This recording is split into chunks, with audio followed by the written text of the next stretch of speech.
Hi, I'm Judge Rick Ferentz, Common Pleas Court Judge in Clermont County, Ohio, and my discussions will be regarding the heroin opiate problem that our courts face in Ohio. We first began seeing the impact of heroin primarily about 4 years ago. We had methamphetamine problems prior to that, but when the pseudoephedrine products were put behind the counter, the pharmacies have developed a tracking system that will alert police officers quickly when people are buying unlawful amounts of pseudoephedrine. That did cut back on that problem, but the heroin problem has overtaken it by leaps and bounds.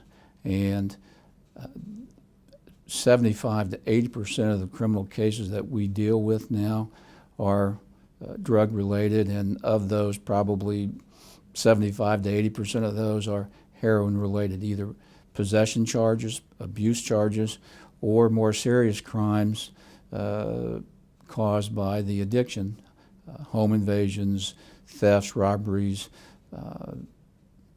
destruction of business property to obtain materials to sell, all to gain materials to buy drugs. And that has had a very serious impact on our courts. We're fortunate to have, I think, a top-notch probation department. We have 27, I believe, probation officers. We're supervising over 1,000 defendants on what's known as community control, and they do an excellent job. It's a thankless task, but they work hard. The difficulty lies in balancing the needs of the defendants with treatment and, quite frankly, lifestyle changes, and protecting the community from their conduct. The more serious offenders, sadly, it's kind of easy because the crimes they commit are serious and a prison sentence is warranted. The more difficult ones lie with those that are on the edge of committing serious offenses but are addicted, and we work hard with treatment programs. We partner with Clermont Recovery Center. The Talbot House has multiple programs that we partner with to place them for residential treatment, locked down, secure treatment.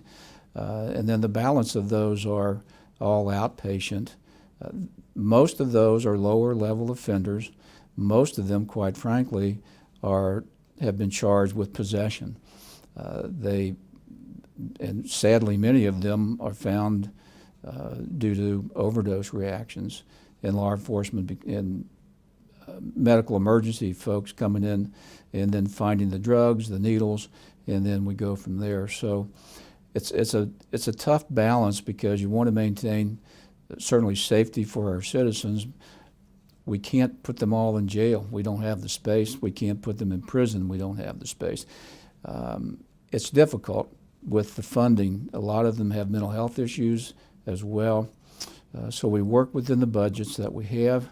And I think all of our judges here, I know, because we meet once a month and talk about it, have kind of the similar approach.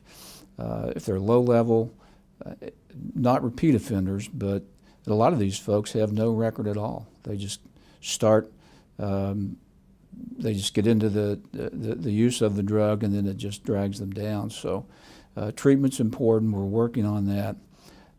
Medically assisted treatment is now available that was not available even 3 years ago. Vivitrol, some of the other drugs that help break the cycle of addiction, and that's been our approach.